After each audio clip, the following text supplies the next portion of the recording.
आप सोच ही रहे होंगे ये लोग रोज़ रोज़ रेडी होकर जाते ही कहाँ हैं आखिर। आज मैं हो चुकी थी रेडी, मेरे साथ थी कुहू और मेरे हस्बैंड। हम लोग पहुंच चुके थे सुबह नहा धोकर 8:30 बजे मेट्रो स्टेशन। वहां से हमने ट्रेन ली और हम पहुंच चुके थे राजीव चौक के लिए।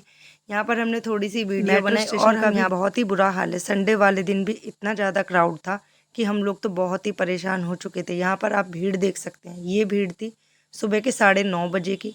यहाँ पर हम बड़ी ही मुश्किलों से पहुँचे और यहाँ पर मैंने हस्बैंड को दे दिया था लगेज और बैग। मैंने पकड़ा कुहू का हाथ और फाइनली हम पहुँच चुके थे अपने डेस्टिनेशन पर। यहाँ पर इतना ज़्यादा पॉल्यूशन था गाइस, बहुत ज़्यादा होने की वजह से मुझे कुहू को और मेरे हस्बैंड को मास्क पहनकर ही मेट्रो से उतरना पड़ा। यहाँ आ चुकी थी नंदरानी, उनके मैंने पैर छुए और मैं दीदी के गले लगी। देन उसके बाद मैं नहा धोकर रेडी हो चुकी थी, बालों में कर दी थी प्रेसिंग स्टार्ट। ससुर जी आए हुए थे, उनके पैर छुए और फाइनली मैं आ चुकी थी दीदी के सैलून पर। ऑलरेडी सारे ही गेस्ट मौजूद थे, पंडित जी भी आ चुके थे, जीजा जी भी यहीं पर खड़े थे। मैंने चरण स्पर्श किए सबके और मैं अंदर आ चुकी थी। हार्दिक आया मुझसे मिलने, बुआ जी नमस्ते। और मुझे भी बच्चों को देखकर बहुत खुशी हुई, क्योंकि छोटे फेस्टिवल हों, बड़े फेस्टिवल हो या फिर कोई बहुत बड़ी सेलिब्रेशन हो, ये तो सिर्फ एक बहाना होता है कि हम एक दूसरे से मिलें और एक दूसरे से गेट टुगेदर करें।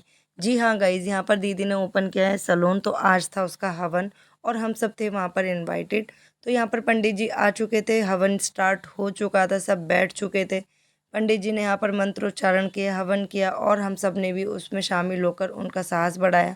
यहाँ पर वीडियो बन ही रही थी, बाहर बैठ गए थे सब, हवन भी चल रहा था और साथ साथ पंडित जी ने दीदी को और जीजा को एक दूसरे के लिए माला भी पहनवाई और उनकी दोबारा से शादी कराई। यही चीज़ देखकर वहाँ पर पूजा भी हो रही थी और हंसी मजाक भी हो रहा था और बहुत ही अच्छा लग रहा था।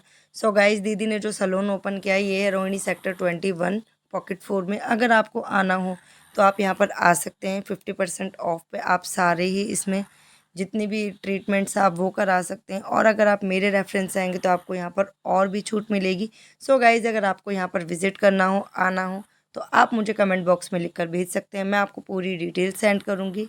देन उसके बाद आप मुझे ज़रूर बताइएगा आपको सर्विस कैसी लगी और आप मुझे ये भी बताइएगा कि आपको सैलून कैसा लगा। वीडियो में तो आप देख ही चुके हैं, सैलून काफ़ी बड़ा खुला है और ये एडवांस कॉस्मेटोलॉजी है और इसमें हर तरीके के ट्रीटमेंट होंगे, हाइड्रा फेशियल एक्सेट्रा, जो भी एडवांस टेक्नोलॉजी है। यहाँ पर बच्चे भी खूब इंजॉय कर रहे थे, हमने भी बहुत इंजॉय किया। उसके बाद हमने हवन चल ही रहा था, पूजा लंच और हम सब हो चुके थे रेडी, क्योंकि अब हमें करनी थी शाम की भी तैयारी। जी हाँ गाइज, एक सरप्राइज़ और है। देन उसके बाद सारा काम हो चुका था, दीदी की हमने करनी थी स्टार्टिंग। यहाँ पर बैठ चुकी थी मालती दीदी, फर्स्ट नंबर लगा था उनकी थ्रेडिंग्स का, क्योंकि थ्रेडिंग्स उनकी हो रही थी बहुत ज़्यादा, तो वो भी बहुत एक्साइटेड थी। She was super super super excited. और यहाँ पर मम्मी को भी हमने ज़बरदस्ती करके थ्रेडिंग बनवा ही दी थी।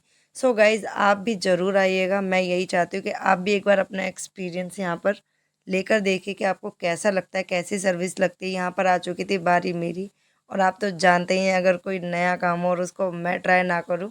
वैसे तो मैं काफ़ी बार दीदी से थ्रेडिंग्स फेशियल वगैरह ले चुकी हूँ, बट आज का दिन कुछ खास था। सो आज मैंने दीदी से अपनी थ्रेडिंग्स कराई, 1 बाय 1 हम सब लोगों ने अपनी थ्रेडिंग्स दीदी से कराई, क्योंकि आज इतना टाइम नहीं था। और फाइनली यहाँ पर मेरी थ्रेडिंग्स बन चुकी। So guys, as you can see, आप मेरी थ्रेडिंग्स देख चुके हैं और यहाँ पर आ चुके थे हम घर पर। कुहू को किया रेडी, सारे लोग आ चुके थे, बैलून्स फुलाए जा रहे थे और घर में हो चुकी थी डेकोरेशन। यहाँ पर हमने सेलिब्रेट किया कुहू का हैप्पी बर्थडे, जो कि उसका मन था कि मुझे पूरी फैमिली के बीच में ही करना है। सो गाइज़, आप लोग मुझे ज़रूर बताना आपको मेरी वीडियो कैसी लगी। लाइक शेयर सब